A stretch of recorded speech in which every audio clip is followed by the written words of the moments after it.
अजीत पवार ने कहीं ना कहीं जब भी उन फाइलें उनके पास आई हैं तो माइनॉरिटीज़ के साथ जस्टिस करने की कोशिश की है। तो अब अगर माइनॉरिटीज़ इस इलेक्शन में अजीत पवार को छोड़ देंगे या धता बता देंगे तो कहीं ना कहीं आने वाले दिनों में इसी तरह से अजीत पवार भी इस पर गौर करेंगे कि अब उनको क्या करना है, क्या नहीं करना है, कि क्या अगर सेकुलर दलों के साथ रह करके कोई भी काम ना करो तो वोट मिल सकता है, और जिन पर फासिज्म का आरोप लगता रहा है या कम्युनलिज्म का आरोप लगता रहा है, अगर उनके साथ आप चले जाओ और काम भी करो तो वोट नहीं मिलेगा। तो इस तरह की स्ट्रैटेजी के बारे में भी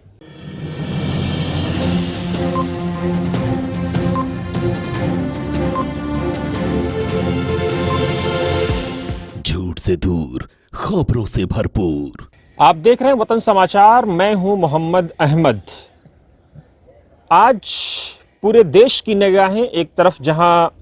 महाराष्ट्र और झारखंड में टिकी हुई हैं, झारखंड में जहां हेमंत सोरेन सरकार के रिपीट होने का सवाल है कि सरकार रिपीट करेगी या नहीं करेगी, तो जानकारों की अगर माने और आंकड़ों की माने तो संभवतः हेमंत सोरेन की सरकार पूरी तरह से रिपीट करने के चांसेस ज़्यादा हैं। हालांकि माना जा रहा है कि कांग्रेस पार्टी को नुकसान हो सकता है, उसके अपने कारण हैं, अपने अलग तर्क हैं, लेकिन सरकार वहां पर रिपीट होने जा रही है इस बात की पूरी संभावना है। लेकिन महाराष्ट्र के लेवल पे अगर आप देखें तो महायुति और महाविकास आघाड़ी, यानी एक तरफ जहां देवेंद्र फडणवीस हैं, एकनाथ शिंदे हैं, अजीत दादा पवार हैं, तो दूसरी तरफ शरद पवार हैं, राहुल गांधी हैं,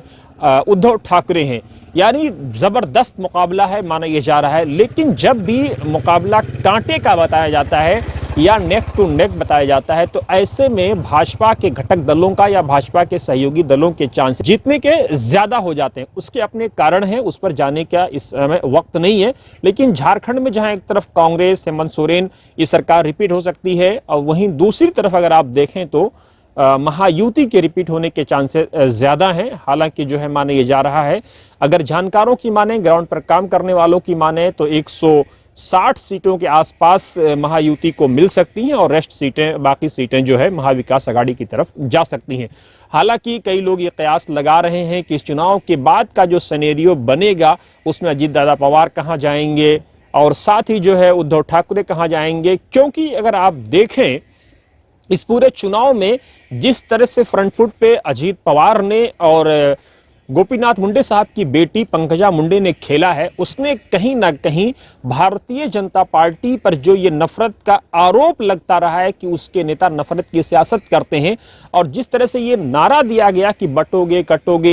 एक हो जाओगे तो सेफ रहोगे, कहीं ना कहीं बहुत साफ संकेत अजीत पवार ने देने की कोशिश की कि महाराष्ट्र में बटने और कटने की बात नहीं हो सकती है।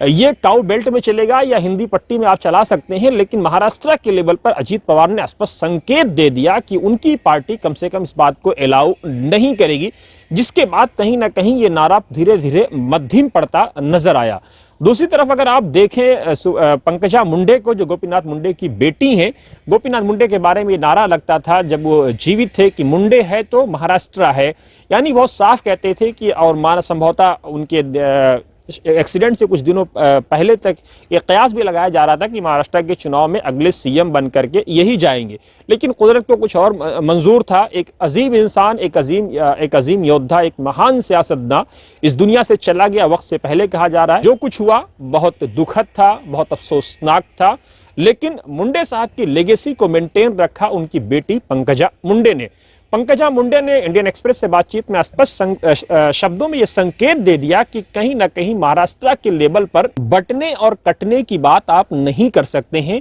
यहाँ हम डेवलपमेंट की बात कर सकते हैं, यहाँ हम विकास की बात कर सकते हैं, यहाँ हम एक दूसरे को प्रमोट करने की बात कर सकते हैं। यहाँ का कल्चर अलग है, यहाँ की सकाफत अलग है, यहाँ के कल्चर में डॉक्टर अम्बेडकर यानी संविधान विशेषज्ञ, संविधान के निर्माता या संविधान टीम को हेड करने वाले जैसे अजीम लोग हैं, तो यहाँ पर बटने और कटने की बात बिल्कुल चल नहीं सकती है। तो पंकजा मुंडे का संकेत और अजीत दादा पवार का संकेत, एक तरफ जहां वो वोटर्स जिनके बारे में ये कयास लगाया जा रहा था कि महा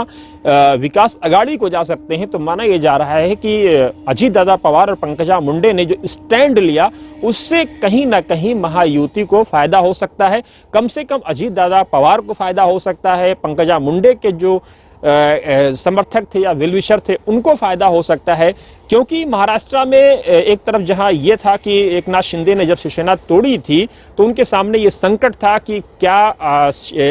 उद्धव ठाकरे सहानुभूति जुटा पाएंगे या नहीं जुटा पाएंगे। तो ये बड़ा टेस्ट होगा उद्धव ठाकरे के लिए कि क्या महाराष्ट्र की सियासत पर उनकी कितनी गिरफ्त है, उनकी कितनी पकड़ है,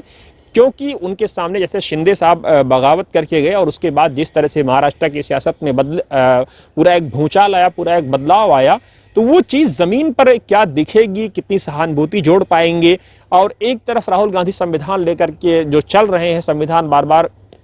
अलग अलग मंचों पे अलग अलग फोरम में दिखा रहे हैं, तो क्या राहुल गांधी का ये संविधान जो SC ST और ख़ासतौर से OBCs को कितना अपील करेगा, ये देखना बड़ा दिलचस्प होगा। और किस तरह से महायुति विशेषकर SC ST या OBCs को अपनी तरफ ले आएगी, क्योंकि लगातार महायुति पर जो आरोप राहुल गांधी लगाते रहे हैं, कांग्रेस लगाती रही है, कांग्रेस के घटक दल लगाते रहे हैं कि ये संविधान को ख़त्म करना चाहते हैं, ये चीज़ों को ख़त्म करना चाहते हैं, ये रिजर्वेशन को ख़त्म करना चाहते हैं, तो इसको महायुति इस डैमेज कंट्रोल को करने में कितनी कामयाब होगी, ये तो 2 दिन के बाद पता लग जाएगा। लेकिन अभी भी अगर जानकारों की माने तो आज की तारीख में महाराष्ट्र में अपर हैंड अगर किसी का है तो महायुति का है। नतीजे बदल भी सकते हैं, नतीजे क्या होंगे, नतीजों के दिन पता चलेगा। लेकिन ज़मीन की धरातल की सच्चाई है, उसमें पवार साहब कितना बड़ा गेम कर सकते हैं, क्योंकि पवार साहब के बारे में कहा जाता है कि वो अपनी शर्तों पर राजनीति करते हैं। उनकी जो बायोग्राफी है उसका नाम ही रखा गया अपनी शर्तों पर। तो अपनी शर्तों पर कैसे वो चीज़ों को झुकाएंगे, क्योंकि जिस तरह से माजी में पास्ट में अगर आप देखें तो शरद पवार ने जिस तरह से डैमेज कंट्रोल किया और अजीत पवार पर जिस तरह से हावी हुए पार्टी टूटने के बाद, और जिस तरह से उन्होंने एक के बाद एक स्टैंड लिया। लेकिन इस बीच में इंपॉर्टेंट यह है कि अजीत पवार ने कहीं ना कहीं मुसलमानों के दिलों को जीतने की कोशिश की है। महाराष्ट्र में माजी में जब दंगे हुए या जब दंगाई संगठनों ने महाराष्ट्र के माहौल को ख़राब करने की कोशिश की तो अजीत पवार सामने आए, अजीत पवार की पार्टी सामने आई, फ्रंट फुट पर खेला। उनके जो नेता माइनॉरिटी के जो चेयरमैन हैं, नेशनल जनरल सेक्रेटरी हैं सैयद जलालुद्दीन, वो सामने आए और उन्होंने हालात को बेकाबू होने से बचाया। और इसी तरह से अगर आप देखें तो एक मुआवजे का मसला था। जो अजीत दादा ने पूछा कि फलां कास्ट के लोगों को कितना दिया, तो पता चला कि 1 करोड़ या उसके आसपास कोई रकम दी गई। और जब मुस्लिम का नाम आया तो शायद 25 लाख या 5 लाख की बात आई, तो अजीत पवार ने कहा कि क्या जानों की कीमत आप डिफरेंट मुआवजा देकर के लगाएंगे कि एक कास्ट का मरेगा तो आप ये देंगे और दूसरे कास्ट का एक्सीडेंट में मारा जाएगा तो आप ये देंगे। तो अजीत पवार ने कहीं ना कहीं जब भी उन फाइलें उनके पास आई हैं तो माइनॉरिटीज़ के साथ जस्टिस करने की कोशिश की है। तो अब अगर माइनॉरिटीज़ इस इलेक्शन में अजीत पवार को छोड़ देंगे या धता बता देंगे तो कहीं ना कहीं आने वाले दिनों में इसी तरह से अजीत पवार भी इस पर गौर करेंगे कि अब उनको क्या करना है, क्या नहीं करना है, कि क्या अगर सेकुलर दलों के साथ रह करके कोई भी काम ना करो तो वोट मिल सकता है। और जिन पर फासिज्म का आरोप लगता रहा है या कम्युनलिज्म का आरोप लगता रहा है, अगर उनके साथ आप चले जाओ और काम भी करो तो वोट नहीं मिलेगा। तो इस तरह की स्ट्रैटेजी के बारे में भी अब देखना यह है कि चुनाव के नतीजे क्या होते हैं, क्योंकि माइनॉरिटीज़ के लोगों को ठीक ठाक टिकट भी अजीत पवार ने दिया है। अगर आप देखें सीटों के हिसाब से तो कांग्रेस ने भी उस सिनेरियो में टिकट नहीं दिए हैं। लेकिन क्या कुछ होगा ये देखना बड़ा दिलचस्प होगा। ये माइनॉरिटीज़ की अपनी स्ट्रैटेजी का इलेक्शन है कि कैसे वो अपनी स्ट्रैटेजी उन्होंने रखा होगा, नहीं रखा होगा,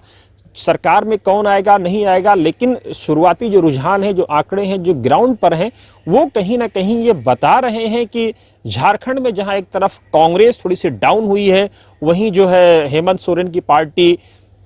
झारखंड मुक्ति मोर्चा थोड़ी सी अप हुई है। तो उस भरपाई को, उस गैप को भरने की कोशिश की है। लेकिन महाराष्ट्र में ये नहीं हो पाया है। इसके कारण क्या है, क्या नहीं है, ये आने वाले दिनों में देखना बड़ा दिलचस्प होगा। लेकिन जब तक हातमी नतीजे नहीं आ जाते हैं, फाइनल रिजल्ट नहीं आ जाता है, सरकार नहीं बन जाती है, तब तक कुछ कहना दिलचस्प होगा। लेकिन इस पूरे चुनाव में एक चीज़ ये स्पष्ट साबित हो गई और स्पष्ट निकल करके पूरी तरह से सामने आई है